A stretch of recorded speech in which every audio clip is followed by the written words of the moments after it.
Fatima is a beautiful mountain village in the little country of Portugal. In 1916, while a terrible war was being fought, the people of Fatima enjoyed peace. One spring day, 3 shepherd children had just finished their lunch and were tending their sheep. Writing in her memoirs, composed in obedience to the bishop, Lucia tells of her first meeting with an angelic visitor from heaven. I remember it as if it was yesterday. It was about the middle of the morning, and it began to drizzle, so we climbed up the hill, followed by a sheep. We searched for a rock that would shelter us, and so it was that we entered for the first time into that blessed place where the angel appeared to us. It is in the middle of an olive grove that belongs to my godfather Antonio. From there, one can see the village where I was born and my father's house as well. We began to play the rosary, and after that a game with pebbles. We had only been at it a few moments when a strong wind began to shake the trees, and we looked up to see what was happening, since it was such a calm day.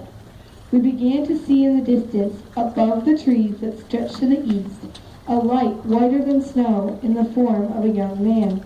He was very transparent and as brilliant as crystal in the rays of the sun. He was moving towards us, and as he approached, we were able to see his features. We were utterly astonished and absorbed in his presence. Do not be afraid. I am the angel of peace. Pray with me. My God, I believe, I adore, I hope, and I love thee. I beg pardon for all those who do not believe, do not adore, do not hope, and do not love thee. Pray this way. My heart Skit May, I can feel something here. The angel just disappeared after he spoke, leaving us in a supernatural atmosphere which enveloped us. It was so intense that during a long moment, we barely realized the fact of our own existence. We remained in the position in which the angel had left us, our heads touching the earth and always repeating the same prayer. His words sank so deeply into our minds that we never forgot them, and afterwards we used to spend long periods on our knees, repeating the same prayer over and over. We did this for the conversion of poor sinners. It was not long before they went back to their daily routine of playing, singing, and dancing. The second apparition of the angel took place in August of 1916.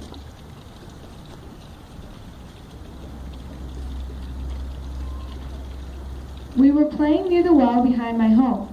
Suddenly, we saw the angel appear to us. The angel was very serious and sad, and he reproached us for playing our childish games and for our lack of prayer. This was a serious time, and God had chosen us for a mission. What are you doing? Pray. Pray a great deal. The holy hearts of Jesus and Mary have designed to have mercy on you. Offer unceasingly prayers and sacrifices to the Most High. How are we to make sacrifices? Make of everything you can a sacrifice, and offer to God as an act of reparation for the sins by which he is offended. In this way, you will draw peace upon your country. I am its guardian angel, the Angel of Portugal. Above all, accept and bear with submission the sufferings God will send you. The angel's words sank deeply into our souls like a gleaming torch, showing us who God is, what his love is for us, and how he wants us to love him. We understood the value of sacrifice and how it pleases him, and how God receives it for the conversion of sinners. That is why from the moment we began to offer him whatever mortified us and made us suffer. The second apparition of the angel taught the children the importance of making sacrifices to God through every possible action, even the smallest, and to make sacrifices with special intentions, especially for the conversion of poor sinners. When the angel appeared for the third and last time, we went to the well with our flocks, and being more attentive to the words of the angel, we immediately knelt down to pray the prayer the angel had already taught us. There, in the blessed place of the well, while we were reciting the prayer of the angel, we were startled by an unknown light that appeared above us. We got up again to see what was happening in the light, and when we saw the angel again, in his left hand he was holding a chalice over which was suspended a host, from which some drops of blood fell into the chalice. The angel left the chalice in the air and knelt near us and told us to repeat this new prayer of reparation.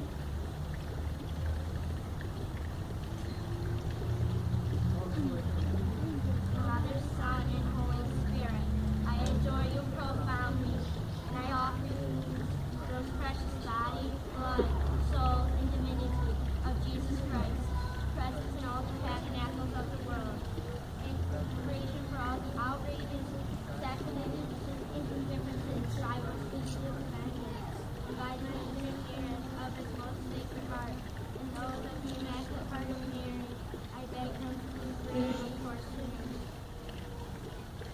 After we prayed, the angel rose and took once more in his hands the chalice and the host. The host he gave to me, and the contents of the chalice he gave to Jacinta and Francisco, saying at the same time, Take and eat the body and blood of Jesus Christ, horribly outraged by the sins of men. Offer reparations for their sake, and the soul of God. This was the last time we would see the angel. The angel gave the host, signifying the bread of life, to me. I would live to be 97 years old, and God desired that I live longer to give witness to the Fatima message to an unbelieving world. He gave the chalice to Jacinta and Francisco.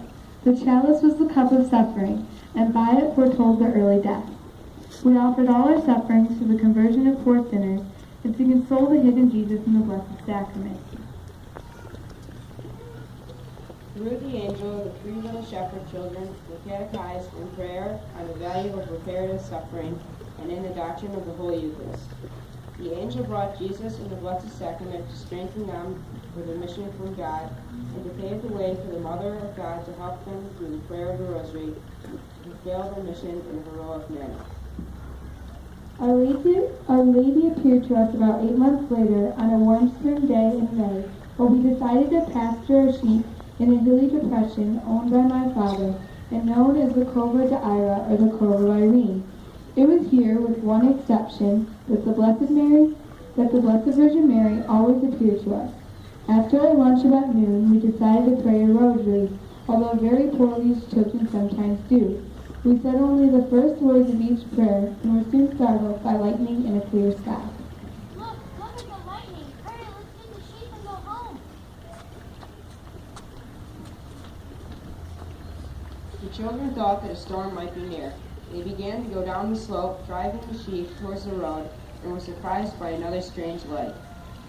They saw another flash of lightning and a bright cloud in the shape of a globe coming from the east, and it rested on the holm oak tree. When the cloud disappeared, they could see a most beautiful lady dressed in a pure white mantle edged with gold, which fell to her feet.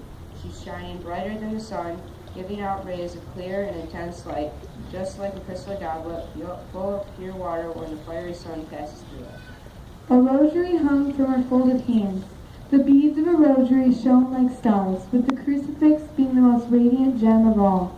Still, I recall feeling no fear as she approached us, but only gladness and confident joy.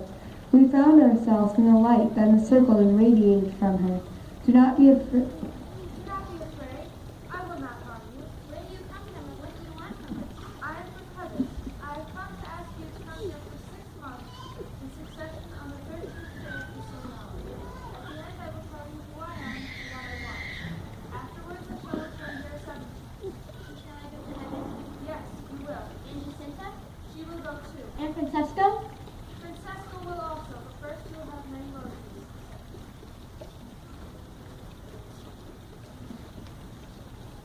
For some moments, I recalled the lady looking at Francisco with compassion and a little sadness.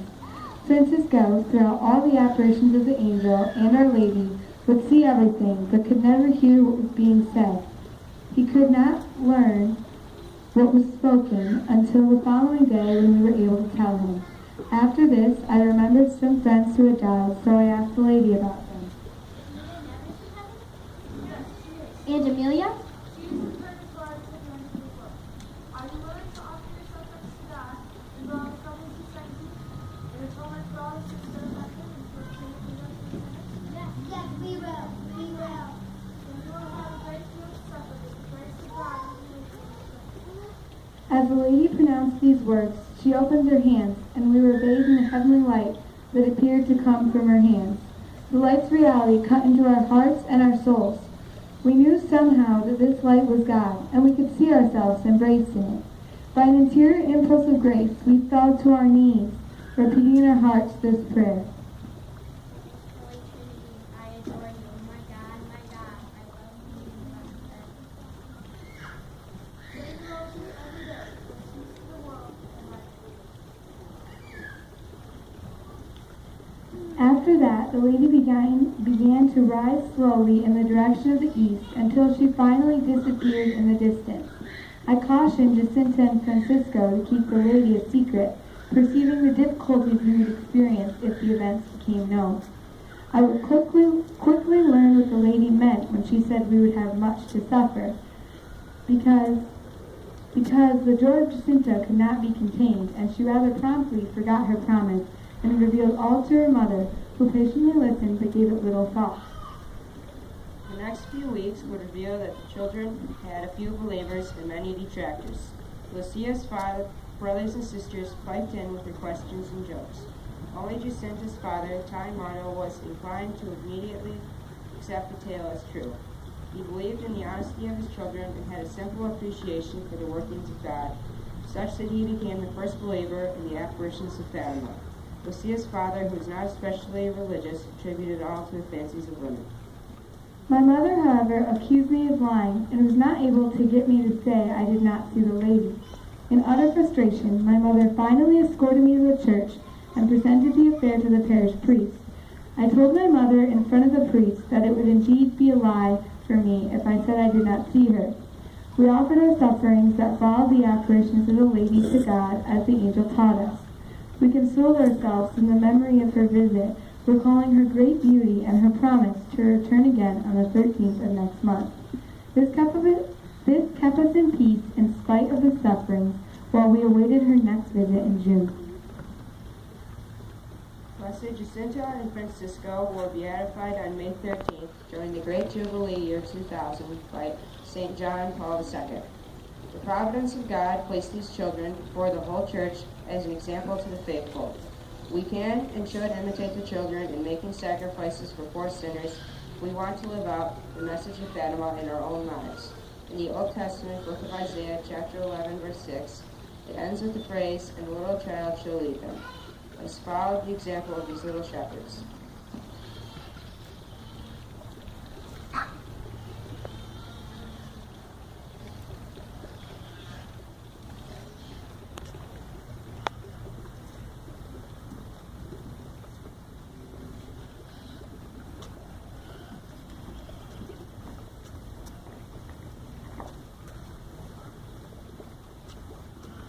The Most Holy Rosary.